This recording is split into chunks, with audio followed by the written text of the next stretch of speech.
Mari anak-anak, kita minta Tuhan hadir dalam renungan firman hari ini.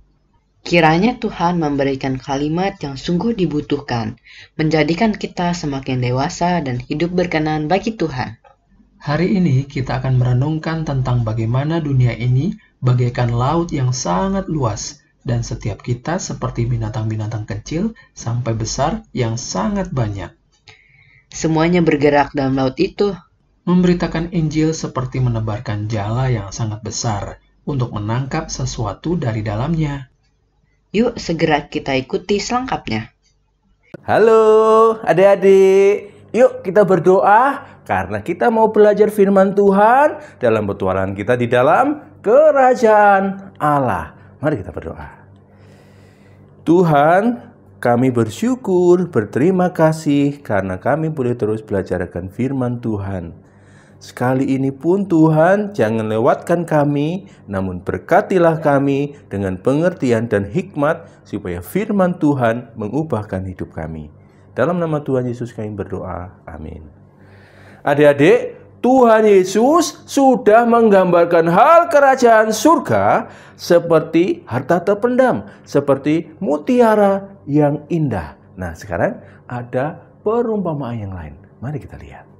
Tuhan Yesus mengatakan hal kerajaan surga itu seumpama para nelayan yang melabuhkan pukatnya di laut, kemudian meninggalkannya, tetapi setelah beberapa waktu, nelayan-nelayan ini membawa pukat itu, menariknya ke pantai, kemudian sesampai di pantai, mereka memilih ikan-ikan yang mereka tangkap dengan pukat itu. Oh, pukat itu semacam jaring ya Pak? Betul.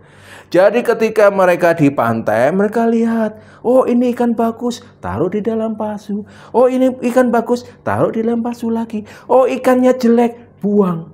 Ikannya bagus, taruh pasu. Ikannya jelek, buang.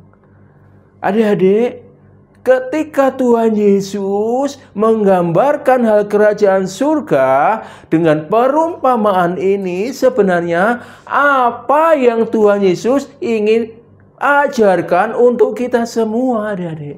Nah, adik-adik, hal kerajaan surga itu bisa membuat banyak orang tertarik walaupun mereka tidak melihat kuasa yang sungguh-sungguh dari kerajaan Allah itu.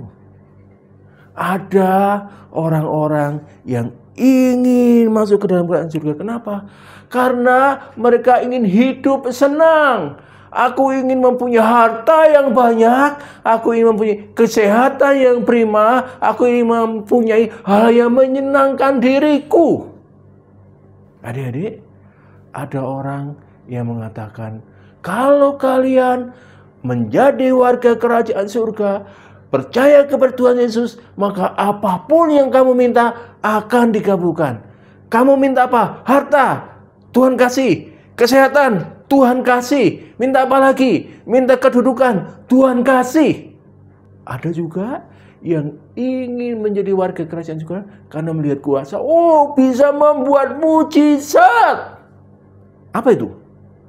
Ketika ada orang sakit, menumpangkan tangan sembuh.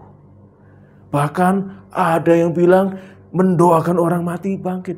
Itu yang mereka lihat dan mereka berbondong-bondong. Mereka seolah-olah menjadi orang yang rajin melayani bekerja di dalam kerajaan surga. Tetapi apakah mereka benar-benar mengerti kerajaan surga? Belum tentu dan mungkin tidak, adik-adik. Orang yang mengerti kerajaan surga adalah orang yang sungguh-sungguh menerima Tuhan Yesus sebagai Tuhan dan Juru Selamat secara pribadi. Sehingga dalam hatinya mengasihi Tuhan Yesus. Sehingga dia mempunyai tekad, aku mau taat pada Tuhan Yesus. Aku mau rajin membaca Alkitab supaya aku mengerti firman-Nya dan hidupku menjadi serupa dengan Dia. Orang yang mengerti kerajaan surga bukan orang yang hanya rajin membaca Alkitab. Bukan, adik-adik. Bukan hanya orang yang rajin ke gereja, pergi ke sekolah minggu. Bukan, adik-adik. bukan juga orang yang mampu membuat mujizat. Tetapi orang yang sungguh-sungguh mengasihi Tuhan Yesus, yang mempunyai kerinduan agar hidupnya diubah oleh Tuhan Yesus. Itulah orang-orang yang sungguh-sungguh menjadi warga kerajaan surga. Mereka lah nanti yang akan disambut oleh Tuhan masuk ke dalam kerajaannya. Seperti ikan yang baik yang masuk ke dalam pasu.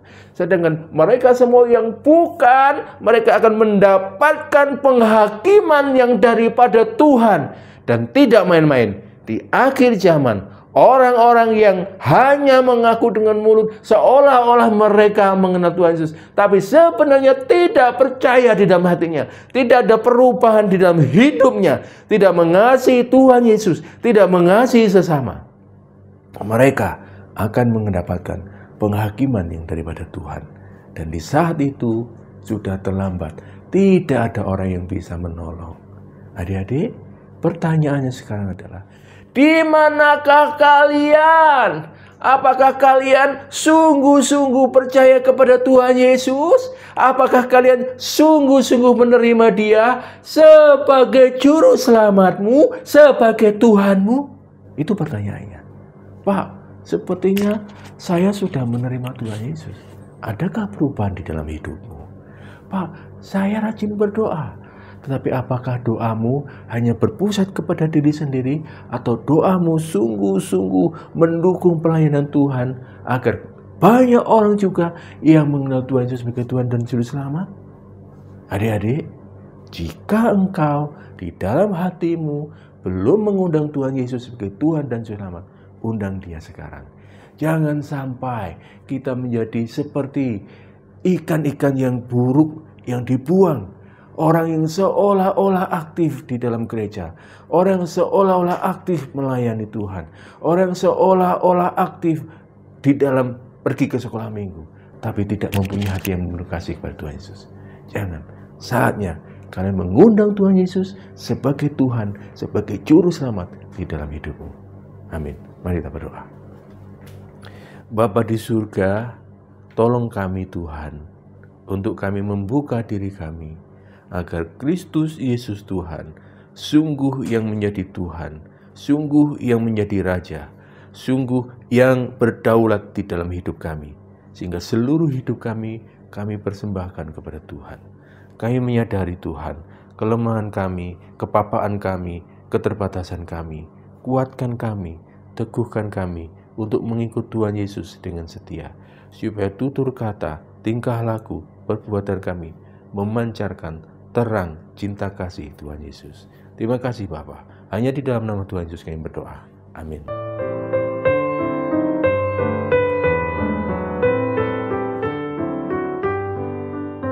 Puji Tuhan, hari ini Allah sediakan hamba-Nya sebagai penjala manusia.